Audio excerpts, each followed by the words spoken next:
மஞ்சத்தூள் கொஞ்சம், ஜீரகம் சோம்பு ஒரு ஸ்பூன்.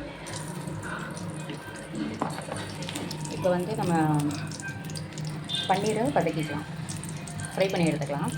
இப்போ வெங்காயமும் தக்காளி ஆட் பண்ணிக்கலாம். 4 வெங்காயம், சின்ன வெங்காயம்,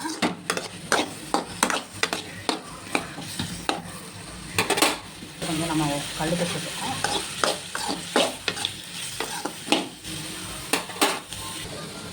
இதில் முந்திரி பருப்பு ஆட் பண்ணிக்கலாம். 1.5 ஸ்பூன் மிளகாத்தூள் ஆட் பண்ணிக்கலாம்.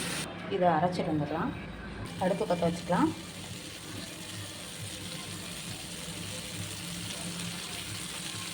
மிளகாத்தூள் வந்து 1.5 ஸ்பூன், லைட்டாக உப்பு சேர்த்து இது பண்ணிக்கலாம். இப்போ அரைச்சி வச்சது தக்காளி வெங்காயம் விழுது இதோட ஆட் பண்ணிக்கலாம். கூட தண்ணி சேர்த்து ஆட் பண்ணிக்கலாம்.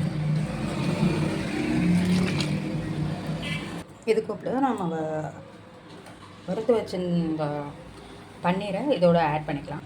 கொஞ்சம் ஆர்டினரினது ஆட் பண்ணிக்கலாம். இது வந்து கஸ்தூரி மேத்தி சொல்லுவாங்க, அது ஆட் பண்ணிக்கலாம். இது கூட கொஞ்சம் கொத்தமல்லி ஆட் பண்ணிக்கலாம்.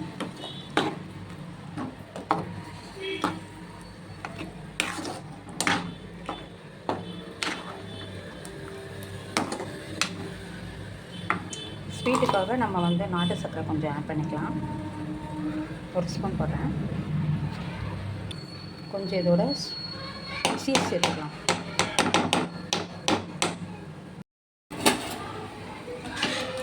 நம்ம பன்னீர் பட்டர் மசாலா ரெடி ஆயிடுச்சு.